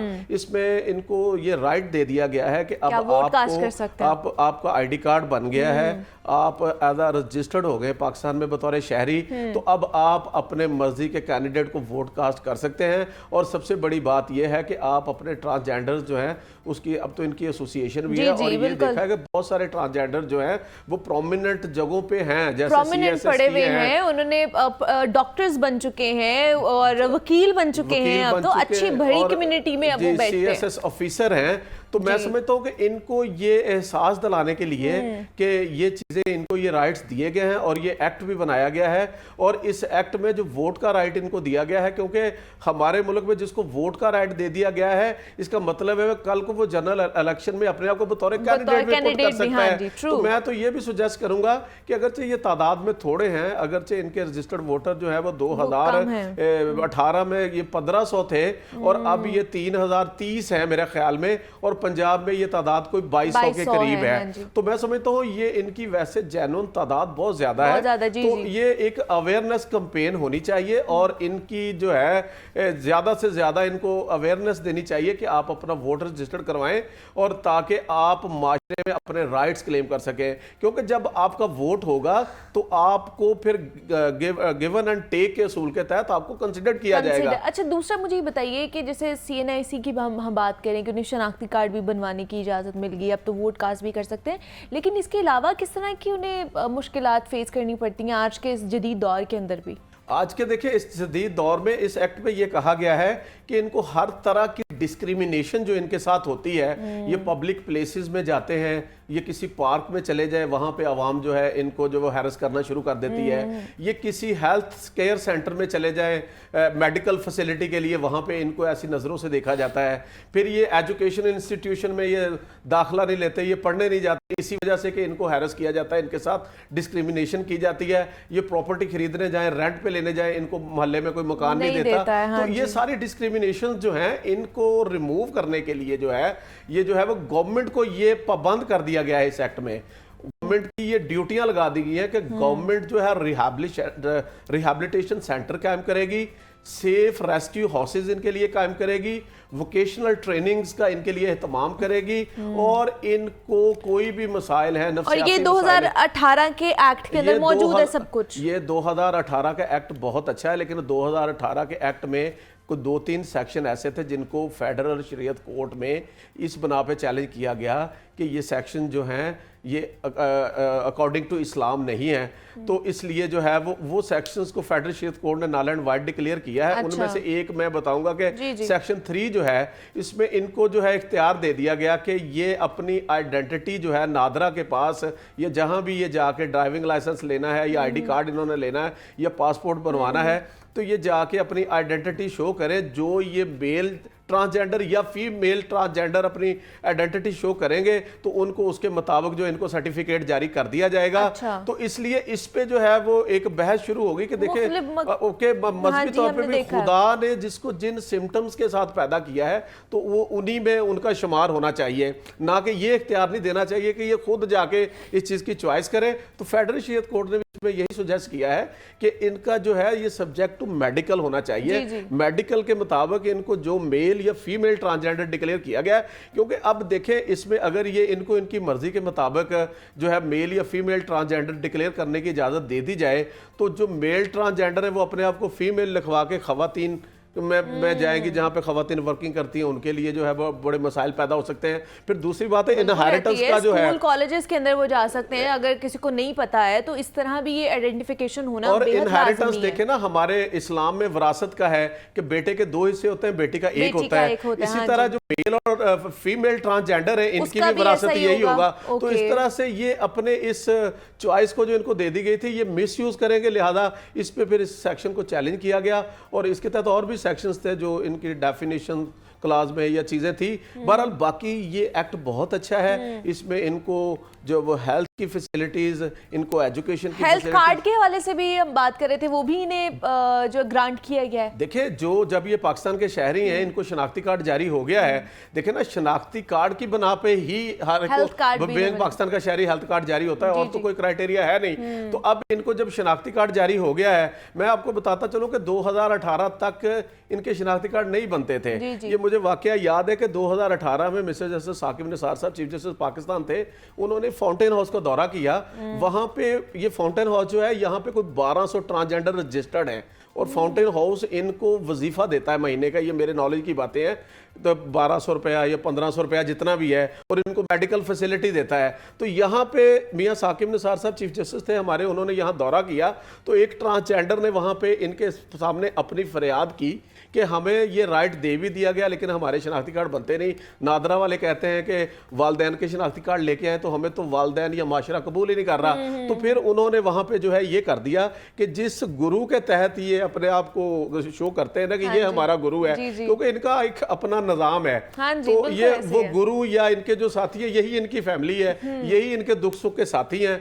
तो ये जो है उस गुरु के नाम पे इनको जो है वो रजिस्टर करके इनको ये फैसिलिटीज जो है वो दी गई हैं। मैं समझता हूँ कि ये एक अच्छा इकदाम है और इनको माशरे का अच्छा शहरी बनाने के लिए, और ये जो इनके यही काम रह गए हैं, ये हर जगह देखें हर स्टॉप पे बैगिंग कर रहे होते हैं। इसकी वजह क्या है? मैं समझता हूँ कि ये शौक से नहीं करते। लेकिन क्या जिस तरह आपने कहा कि 2018 के एक्ट में इन्हें डिस्क्रिमिनेशन से देन वो कंप्लेन भी कर सकते हैं, देन उन्हें टेक्निकल स्किल्स भी सिखानी चाहिए, क्या इस एक्ट के ऊपर अमल दरामद होता हुआ आपको नजर आ रहा है कि हुकूमत इस हवाले से कोई अलग से इंस्टीट्यूट बनाए, स्कूल्स कॉलेजेस बनाए इनके लिए जहाँ पे ये जाके तालीम हासिल कर सकते हैं, या इनके लिए कोई टेक्निकल स्किल्स के हवाले से इंस्टीट्यूशंस बनाए जाएं जहाँ पर ये जाके सिलाई कढ़ाई ये तमाम तर चीज़ें सीख सकते हैं? जी ये देखिए सबसे पहली बात तो ये है कि जो फेडरल शरीयत कोर्ट ने इस एक्ट में कुछ सेक्शंस में तरमीम के लिए सुजेस्ट किया है या जिन सेक्शंस को नल एंड वाइड डिक्लेयर किया है वो पार्लियामेंट दोबारा इस पे कानून साजी करेगी। अच्छा। और उस फैसले की रोशनी में जो है वो उसका जो है वो उन सेक्शंस को ऐड करेगी।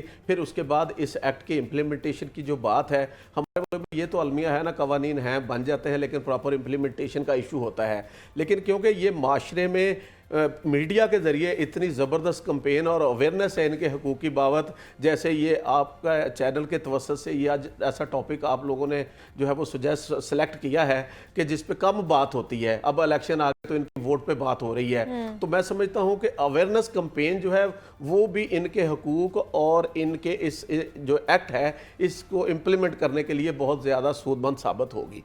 तो इसके लिए बाकी वक्त गुजरने के साथ चीज़ें, एक वक्त था इनको ये फैसिलिटीज़ नहीं नहीं थी, अब ये मिल गई है। तो अब अगला स्टेप ये है, पहले तो इनका सबसे बड़ा इशू था, इनको आइडेंटिटी नहीं मिलती थी, अब इनको आइडेंटिटी मिल गई है, अब कानून बन गया है। इनको बाइज़ शहरी बनाने के लिए, एजुकेटेड पढ़ा लिखा माशरे में इनको रिहेबिलिटेट करने के लिए जो है, अब ये पढ़े या कोई स्किल सीखें, ये गवर्नमेंट को तो कहा गया है इनके लिए ट्रेनिंग्स का एहतमाम करें, इनके लिए जो है सेंटर बनाएं, इनको नफ्सियाती तौर पे ये बावर करवाएं कि आप माशरे के उतने ही बाइज्जत शहरी हैं जितने आम इंसान हैं। और वो दिन दूर नहीं है कि जब ये तबका जो हमारे है, माशरे में भी एक्सेप्टेंस लेवल जो है ना वो बहुत ज़्यादा कम है कि हम उन्हें जो है निगलेक्ट करते हैं, उन्हें शहरी समझते ही नहीं है, उन्हें बल्कि इंसान भी नहीं समझते। ये भी कहना गलत नहीं होगा कि उनके उल्टे उल्टे नाम डाले जाते हैं, उन्हें पुकारा जाता है मुख्तलिफ नामों के साथ, उन्हें हकारत की नज़र के साथ देखा जाता है, हरासमेंट का सामना उन्हें कितना करना पड़ता है। तो वो देखें कि साइकोलॉजिकली वो कितना डिस्टर्ब होते होंगे आपकी इन तमाम तर हरकत की वजह से। और फिर हम कहते हैं कि हम इंसान हैं और हमारे लिए भी सोचा जाए, तो जब आप दूसरों के लिए नहीं सोचेंगे तो आपके लिए कौन सोचेगा? तो इसलिए ये भी हमारे मुआशरे का एक अहम हिस्सा है।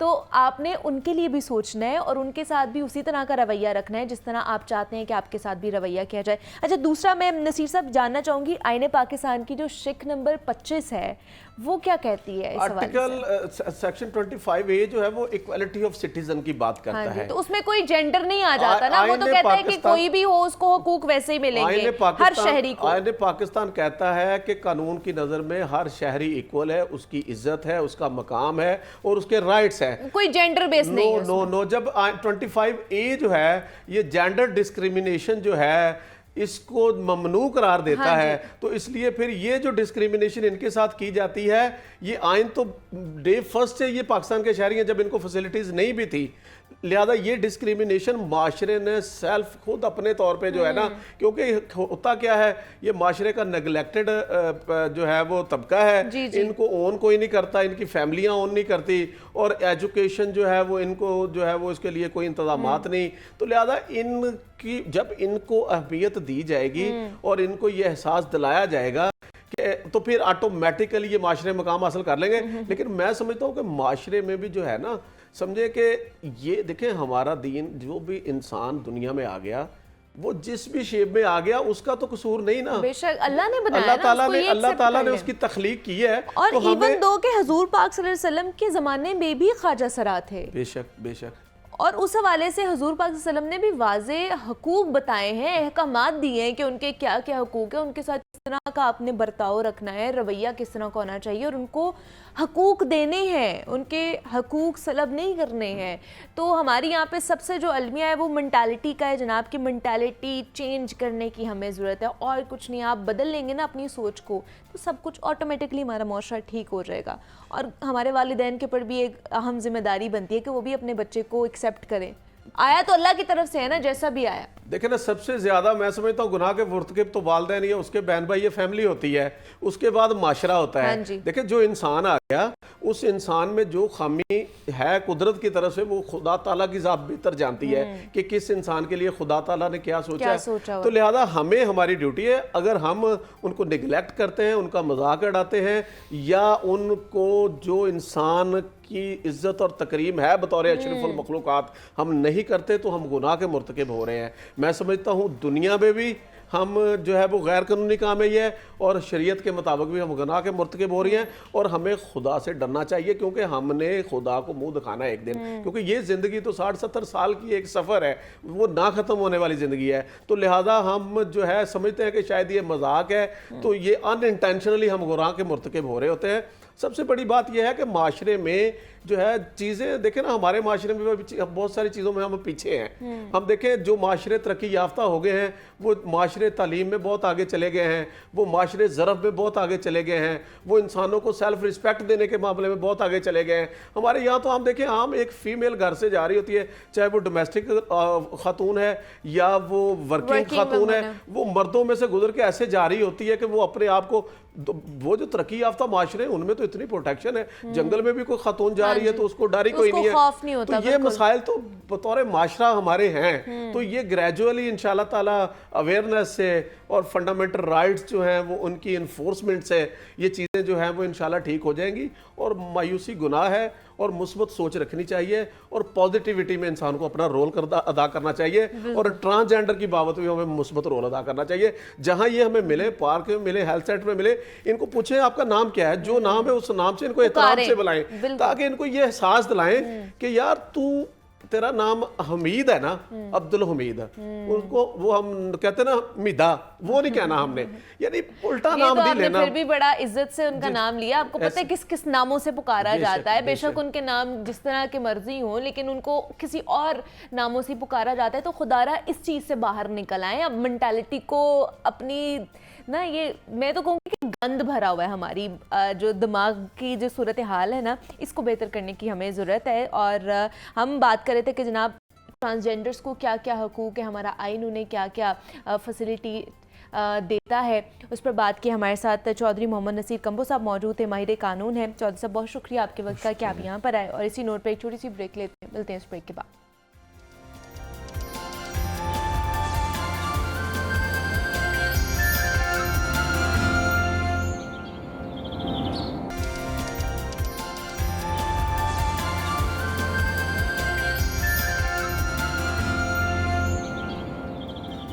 वेलकम बैक टू जागो लाहौर। जनाब अब कुछ योगा के हवाले से बात कर लेते हैं। आज हमारे साथ सुलाफे नकवी मौजूद है, उनकी तरफ चलते हैं और आज की योगा की टेक्निक्स सुलाफे से जानते हैं। जी सुलाफे, ओवर टू यू। जी मुनीबा, आज हम बात करने वाले हैं yoga for strength and flexibility. बहुत सारे लोग कहते हैं कि हमारी बॉडी फ्लेक्सिबल नहीं है, वो हम किस तरह से कर सकते हैं, हमारी बॉडी में स्ट्रेंथनिंग नहीं है, वो किस तरह से लेके आ सकते हैं। लेकिन साथ ही साथ वेट भी रिड्यूस करना है, तो आप इस सेगमेंट को ज़रूर देखें, ये आपके लिए हेल्पफुल साबित होगा इंशाल्लाह। अब इसमें आपको क्या करना होगा, सबसे पहले योगा न्यूरोमस्कुलर कोऑर्डिनेशन है। आप जो यहाँ से हैं वहीं आप बनते हैं। अगर तो आप यहाँ से फ्लेक्सिबल हैं, आपकी बॉडी में फ्लेक्सिबिलिटी आएगी। और अगर आपके यहाँ फ्लेक्सिबिलिटी नहीं है, लेकिन आप फिजिकली कोई ऐसी चीज़ परफॉर्म कर रहे हैं या वर्कआउट कर रहे हैं जो आपको फ्लेक्सिबल कर देता है, तो मेंटली भी आप फ्लेक्सिबल होना शुरू हो जाएंगे। आपको सबसे पहले अपने आप को ये कहना होगा कि I grow with every challenge, क्योंकि बहुत सारी चीज़ें जो लाइफ में है हमारे चैलेंजेस की तरह हैं, ऑब्स्टिकल्स बिल्कुल नहीं है। तो हमें थोड़ा सा अपनी अप्रोच को चेंज करना होगा। और इसके अलावा हम आते हैं स्ट्रेंथनिंग और स्ट्रेचिंग की एक्सरसाइजेस पर कि वो क्या कर सकते हैं। कुछ चीज़ें होंगी फ्लोर पर ही होंगी और बहुत सिंपल होंगी। आपको उसके लिए आना होगा फ्लोर पर। वो क्या होगा, आप सबसे पहले आराम से बैठेंगे, अपना स्टांस लेंगे। कैट एंड काउ में ये होगा कि आपकी स्पाइन में फ्लेक्सिबिलिटी आएगी। स्पाइन में फ्लेक्सिबिलिटी आएगी तो आपकी बॉडी मजबूत होगी। आपको क्या करना है कि इनहेल किया, बैक में आप आर्च लेके आएंगे, नेक आपकी ऊपर जाएगी, और एंड एक्सहेल। इनहेल करते हुए आप ऊपर गए थे, एंड एक्सहेल करते हुए आप वापस आएंगे। और तब आपने अपने जो कोर है या जो एरिया है, एब्डोमेन रीजन है, उसको आपने स्क्वीज करना है। Inhale and exhale. सिंपल सी एक्सरसाइज है जिससे आप अपनी बॉडी में स्ट्रेंथनिंग और फ्लेक्सिबिलिटी लेके आ सकते हैं। लेकिन इसका की पॉइंट ये होगा कि आपको इसको 12 से 15 दफ़ा परफॉर्म करना होगा। लेकिन अगर आप टाइम के हिसाब से इसको करना चाहते हैं तो 30 सेकंड से बढ़ाकर आप इसको 1 मिनट तक 2 से 3 दफ़ा परफॉर्म कर सकते हैं। इसके अलावा आपको क्या करना है, हम जाएंगे बोट पोज में। लेकिन इसमें चेंजिंग क्या होगी, क्योंकि हम बात कर रहे हैं स्ट्रेंथनिंग की, तो स्ट्रेंथनिंग के लिए आपके जितने भी होल्ड्स हैं वो बहुत ज़्यादा काम आते हैं आपके। आप अगर बिगेनर हैं तो यहाँ हाथ रख के सिर्फ इस चीज़ में आप बैठ सकते हैं 30 सेकंड से 1 मिनट के लिए। लेकिन अगर आप इसको बढ़ाना चाहते हैं, यानी इंटेंसिटी बढ़ाना चाहते हैं, तो आपने लेग्स होल्ड किया और साथ ही इस तरह से हील्स को यहाँ पर टच किया। चाहे तो आप यहाँ पर अपनी टोज़ को टच कर सकते हैं, अपने हाथ भी आप हटा सकते हैं जैसे ही आपको लगे कि आपने अपना बैलेंस बना लिया है। अब इस चीज़ की रेपिटेशन, यानी जब आप एक दफ़ा हील टच करते हैं उसको रेपिटेशन कह सकते हैं आप, तो आपने ये 12 से 15 की रेपिटेशन करनी है। 2 से 3 सेट्स में आप इसको परफॉर्म कर सकते हैं। इससे आपकी बॉडी में बैलेंस आएगा, स्ट्रेंथनिंग आएगी और स्ट्रेचिंग भी आ जाएगी। अब इसके अलावा आपको क्या करना है, हम जाएंगे अपने ब्रिज पोज में। ब्रिज पोज में जाने के लिए आप अगर चाहें तो आप अपनी लेग्स को इस तरह भी कर सकते हैं जैसे हम बटरफ्लाई में करते हैं या फ्रॉग लाइक लेग्स कहते हैं। लेकिन हम इसको थोड़ा सा आज आसान बनाएंगे। इसको नॉर्मल हमारा जो स्टैंडर्ड ब्रिज होता है उस तरह से फ्लोर पर आने के बाद आपने सिर्फ अपनी बॉडी को लिफ्ट करना है। चाहे तो आप अपने पाँव को टच कर सकते हैं, लेकिन यहाँ आपने थोड़ा सा होल्ड करना है 3 सेकेंड्स या 5 सेकेंड्स का, और उसके बाद release. Again inhale and exhale through your mouth. इस तरीके से आप इसको परफॉर्म कर सकते हैं ब्रिज पोज को। और उसके बाद जो पिजन पोज मुझे सबसे ज़्यादा इसलिए भी अच्छा लगता है कि आपको ये स्ट्रेंथनिंग देता है, फ्लेक्सिबिलिटी इसमें बहुत ज़्यादा आपकी बॉडी में आ सकती है। बिगिनर्स जो होंगे वो सिर्फ रनर्स लंज होता है उसमें जाएंगे, अदरवाइज़ आप इसको परफॉर्म किस तरह से करेंगे कि आप आए फ्लोर पर आने के बाद आपने अपनी कंफर्टेबल पोजीशन ली। कंफर्टेबल पोजीशन लेने के बाद आपने अपने एक जो आपकी लेग है उसको इस तरह से स्ट्रेच किया, बेंड किया। और शुरू में अगर आप बिगिनर और यहाँ तक पहुँच गए हैं तो आप अपने हाथ बस यहाँ रखने हैं। जब तक स्पेशली आपका जो पेल्विक एरिया है उसकी भी स्ट्रेंथनिंग बहुत ज़रूरी होती है, स्ट्रेचिंग उसकी भी ज़रूरत है। जो लोग स्प्लिट करना चाहते हैं उनको इसमें बहुत हेल्प मिलेगी। अदरवाइज़ आप अपनी टिप्स पर आ सकते हैं और लेग को थोड़ा एक्सटेंड करने के बाद अपनी नेक को ऊपर ले जाएं। यहाँ अगर आप इसको बढ़ाना चाहते हैं तो आपने यहाँ अपने हाथ रखे, बैलेंस अपना देखना है और उसके बाद अपनी एक लेग को रेज करने के बाद यहाँ आप इसको साथ लगा सकते हैं। अगर शुरू में बहुत मुश्किल है तो सिर्फ और सिर्फ आप अपना हाथ हटा दें और लेग को पहले रेज करके देखें कि लेवल क्या है और उसके बाद इसको होल्ड करें और बाद में यहाँ तक आप इसको लगा सकते हैं। इस तरीके से आप 15 से 30 सेकंड में आप इसको परफॉर्म कर सकते हैं। और साथ ही साथ जैसे ही हम स्ट्रेंथनिंग और स्ट्रेचिंग की बात करते हैं तो साइड स्ट्रेच सबसे आसान है। आपने उसको इस तरह से परफॉर्म करना है, यहाँ पर एंड एक्सहेल, इनहेल करते हुए जाएंगे, इनहेल एंड एक्सहेल। बाकी जो हमारे सीटेड सर्कल्स होते हैं वो भी बहुत ज़्यादा बेनिफिशियल है हमारे लिए। हमने सेम इसी तरह से इस चीज़ को परफॉर्म किया। 12 से 15 की रेपिटेशन, यानी एक सर्कल आपकी एक रेपिटेशन होगी। 12 से 15 की रेपिटेशन के अंदर आप इसको परफॉर्म कर सकते हैं। और साथ साथ जब आप अपनी सारी जो रेजिमेन है आपकी उसको आप ले आएंगे एक अपनी फिटनेस गाइड में, यानी हर चीज़ को 15 सेकंड से 30 सेकंड तक, 1 मिनट तक लेकर जा सकते हैं, या आप 12 से 15 की रेपिटेशन 2 से 3 सेट्स के अंदर कर सकते हैं। आई होप कि आपको ये एक्सरसाइजेस पसंद आई होंगी। मुझे और जागो लाहौर को हमेशा की तरह आपके फीडबैक का इंतज़ार रहेगा और मेरी तरफ से हमेशा की तरह आपको इस जर्नी के लिए भी best of luck guys. Farid खाक न नींदिए खाक उजेड न को, फरीद खाक न नींदिए खाक उजेड न को, जूंदियां पैरां थले, जूंदियां पैरां थले ते मोयां पर हो, मोयां पर हो फरीदा, मोयां पर हो।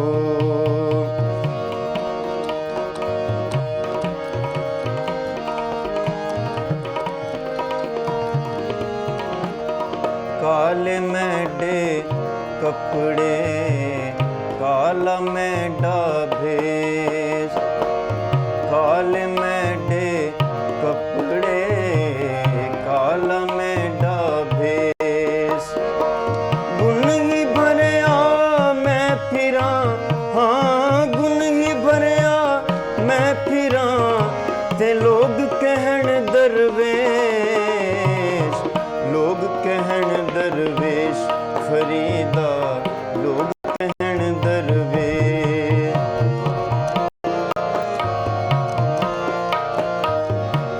उठ फरीदा सुत्तिया लोकी वेखण जा, उठ फरीदा सुत्तिया लोकी वेखण जा, जे कोई मिल जाए बख्शिया, जे कोई मिल जाए बख्शिया ते तू भी बख्शा जा, तू भी बख्शा जा फरीदा, तू भी बख्शा जा।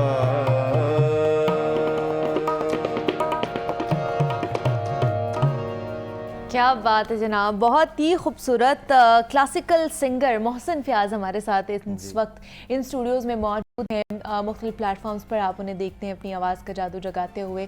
बड़े ही टैलेंटेड है, आपने सुन तो लिया है उनकी आवाज़, तो उनकी करियर के बारे में जानते हैं। कोई नया गाना आने वाला है या कोई नई गज़ल जो है, क्योंकि क्लासिकल इनका खासा है जो इनको पसंद भी है, और उसके साथ तबला नवाज़ हैं रियाज़ अहमद साहब ने भी आज हमें ज्वाइन किया है। तो मोहसिन, आपको वेलकम कहती हूँ जागो लाहौर में। कैसे हैं आप? अल्हम्दुलिल्लाह, आप सुनाएं। मैं भी बिल्कुल ठीक ठाक। तो मोहसिन, क्या नई कोई आ रही है कोई गज़ल आपकी जिसके ऊपर काम कर रहे हैं? बिल्कुल, मेरी एक कंपोजिशन है तो नाम मोहब्बत। अच्छा। टाइटल मोहब्बत है और गज़ल गीत है, वो मैंने बनाया है। वो इंशाल्लाह जल्द ही रिलीज़ होगा। अच्छा, क्या बात है। मतलब गज़ल ज़्यादा आपको पसंद है, गज़ल का हाँ जी, जॉनरा? मेरा बेसिकली सूफ़ी और गज़ल जॉनर है, उसमें मैं गाता हूँ। उसमें गाते हैं, तो वो कॉम्पोजिशन कंप्लीट हो चुकी है या अभी भी कुछ पैरे बाकी हैं उसके? कंप्लीट होगी, बस आपको पता है कि वीडियो वगैरह बनानी होती है। अच्छा। उस फेज़ में अभी है जी। अच्छा, दूसरा ख़ास तौर पर आप जैसे यंगस्टर हैं और आप जैसे और भी यंगस्टर्स हैं, उनमें ये क्लासिकल मौसीकी का रुझान बहुत ज़्यादा बढ़ता जा रहा है, सूफ़ी मौसीकी का रुझान बहुत ज़्यादा बढ़ता जा रहा है। क्या कहेंगे? मतलब एक तरफ हम देखते हैं कि यंगस्टर्स को पॉप म्यूज़िक बहुत ज़्यादा हल्ला गुल्ला वाला भी पसंद है, दूसरी तरफ एक इस तरह की भी जनरेशन आती है आप जैसी कि जिसको मौसीकी जो है सॉफ्ट म्यूज़िक भी और सूफ़ी गायकी पसंद होती है। क्या वजह, आपको इसमें कैसे इंटरेस्ट हुआ? की वजह है कि म्यूज़िक तो जो भी हो उसका एक मज़ा होता है, लेकिन मैं ये समझता हूँ क्योंकि मैं सूफ़ी म्यूज़िक करता हूँ, गज़ल गीत करता हूँ, इसका ताल्लुक़ क्लासिकल से है, ठीक है। तो म्यूज़िक का अगर आपने असल सही मज़ा लेना है, इंजॉय करना है, तो उसके लिए इसलिए लोग जो है ना वो क्लासिकल की तरफ आते हैं, गज़ल गीत की तरफ, क्योंकि उसमें आपको प्योर म्यूज़िक सुनने को मिलता है जी। अच्छा, तो आपको क्या डिफ़िकल्टीज़ पेश आईं, कितनी मुश्किलात का सामना करना पड़ा जब इस जॉनरा को सीख रहे थे, क्लासिकल मौसीकी को जब सीख रहे थे तो? क्योंकि मैं साथ में मेरी स्टडीज़ भी हाँ जी। चल रही हैं। मैं BS बायोकेमिस्ट्री। अच्छा, बायोकेमिस्ट्री कर रहे हैं? जी, मैंने किया हुआ है। हाँ। तो साथ में स्टडीज़ को लेके चलना और इसे लेके चलना मुश्किल होता है, लेकिन क्योंकि ये मेरा एक पैशन है, तो मैंने इसे प्रायोरिटी पे रखा हुआ है। नहीं तो टाइम दे देते हैं, बिकॉज वहाँ पे आप बायोकेमिस्ट्री कर रहे हैं जो कि ऑलरेडी बहुत मुश्किल है पढ़ाई, और एक तरफ आप क्लासिकल मौसीकी कर रहे हैं, तो दोनों को टाइम मैनेज कर लेते हैं? हाँ, जो एक आर्टिस्ट होता है वो मैनेज कर लेता है। क्या बात है। मतलब पैशन और है और प्रोफेशन और है, लेकिन क्या आगे जाके फ्यूचर क्या करेंगे? बायोकेमिस्ट्री के अंदर जाएंगे या मौसीकी को लेकर चलेंगे? मौसीकी तो आपको पता है पहली प्रायोरिटी है, लेकिन स्टडीज़ को भी मैं नहीं छोड़ सकता, वो भी एक पैशन है मेरा, पढ़ना, बुक्स पढ़ना और सब कुछ। वाह जी वाह, क्या बात है। तो आपको क्या लगता है कभी बाहर जाने का इत्तेफाक हुआ? नहीं, अभी तक नहीं हुआ? अभी तक नहीं हुआ, लेकिन चांसेस हैं। चांसेस हैं? हाँ जी, इंशाल्लाह। क्या बात है। तो हम ज़्यादातर देखते हैं मोहसिन के इंडिया में क्लासिकल जो मौसीकी है या म्यूज़िक है वो बहुत ज़्यादा पसंद भी किया जाता है और उसका रुझान भी बहुत ज़्यादा है। तो आपको क्या लगता है पाकिस्तान में इसका क्या फ्यूचर है, या इसके ऊपर और कितना हमें काम करना चाहिए? पाकिस्तान में क्योंकि आपको पता है म्यूज़िक को लोगों ने रिलीजन के साथ, मज़हब के साथ एक रिलेट कर दिया हुआ है। हाँ जी, कंफ्यूज कर दिया है, ठीक है, जिसकी वजह से कुछ हालात ठीक नहीं हैं। लेकिन क्योंकि अब जो फनकार हैं पाकिस्तान के वो कोशिश कर रहे हैं इस चीज़ पर, तो इंशाल्लाह होप फॉर द बेस्ट। जी, चले आगे क्या सुनाएंगे आप हमें? आपको मैं एक गज़ल सुनाता हूँ। अच्छा जी, किसकी गज़ल सुनाएंगे अब आप? ये SB जोन साहब ने गाई हुई है। अच्छा, मैं आपको सुना। चलें जी।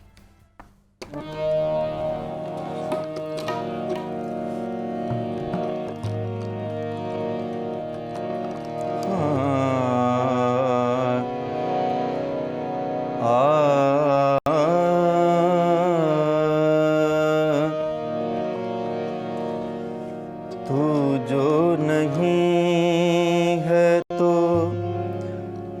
कुछ भी नहीं है, ये माना के महफिल जवां है, हंसी है। तू जो नहीं है तो कुछ भी नहीं ये माना के महफिल जवां है, हंसी है, तू जो नहीं है तो कुछ भी नहीं है।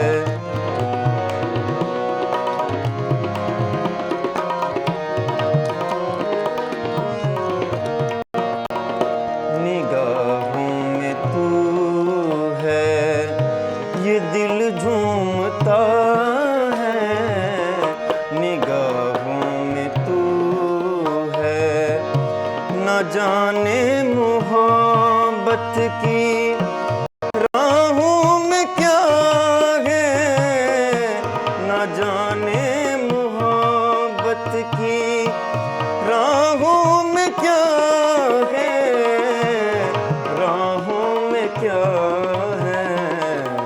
जो तू हम सफर है तो कुछ गम नहीं है।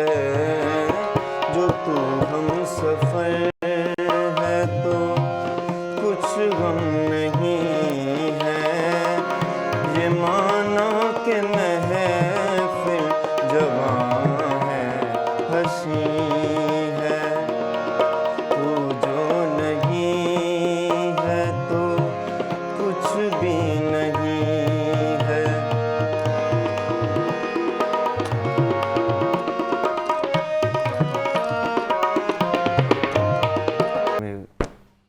उस्ताद मेहदी हसन खान साहब जो गुजर गए हैं, मैडम नूरजहां, बेगम अख्तर और इंडिया में जगजीत सिंह, हाँ क्या बात है, तो इनकी क्या चीज़ें मैं बात है। सुनता हूँ।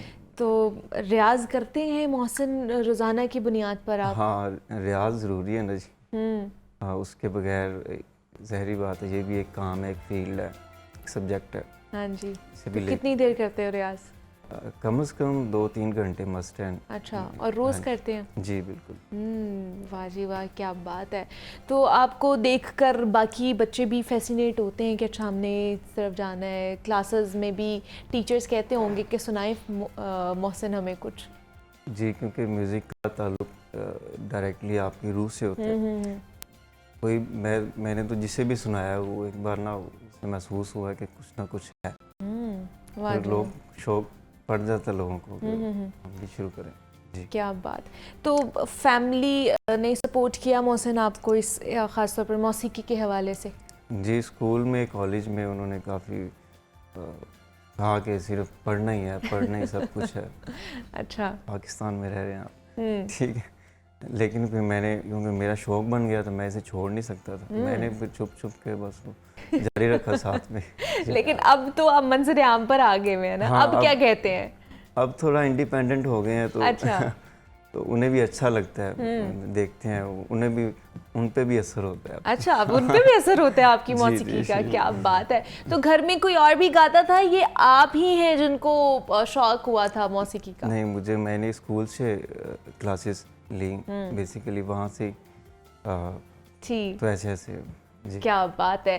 चलिए जनाब, इसी तरह के जो टैलेंटेड लोग हैं वो आगे बढ़ते हैं और अपने शौक़ को आगे लेके जाते हैं, उसको पॉलिश करते हैं। तो हमारे साथ मोहसिन फ़याज़ मौजूद थे, क्लासिकल सिंगर हैं, और रियाज़ अहमद साहब जो तबला नवाज़ थे हमारे साथ मौजूद थे। मोहसिन, बहुत शुक्रिया आपके वक्त का, और रियाज़ साहब आपका भी बेहद शुक्रिया कि आप यहाँ पर आए। लेकिन ऐसे नहीं जाने देंगे मोहसिन, हम आपको एंड पे भी कुछ हम आपसे सुनेंगे कि जाते जाते भी आप हमारी महफिल को चार चांद लगाते जाइए। मुझे इजाज़त दीजिए, अपना बहुत सारा ख्याल रखिएगा। जाते जाते मोहसिन, क्या सुनाएंगे आप हमें? आपको मैं एक धमाल सुना रहा हूँ। क्या बात है, वाह जी वाह। चलें।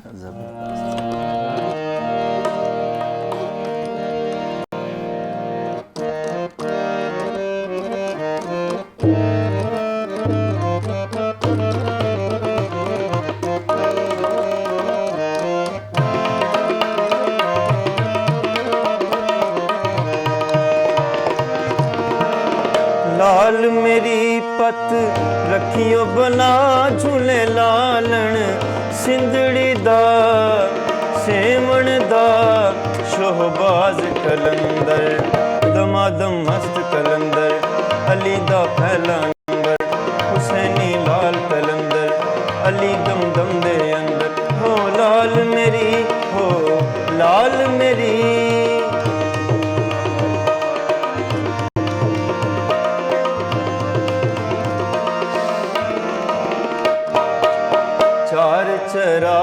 तेरे बलण हमेशा, चार चराग तेरे बलण हमेशा, पंजवा बालण आइयों बला झुने लालण, हो पंजवा बालण, हो पंजवा बालण आइयों बला झुने लालण, सिंधड़ी दा सेमण दा शोहबाज कलंदर, दमादम मस्त कलंदर, अली दा पहला नंबर, हुसैनी लाल कलंदर, अली दम दम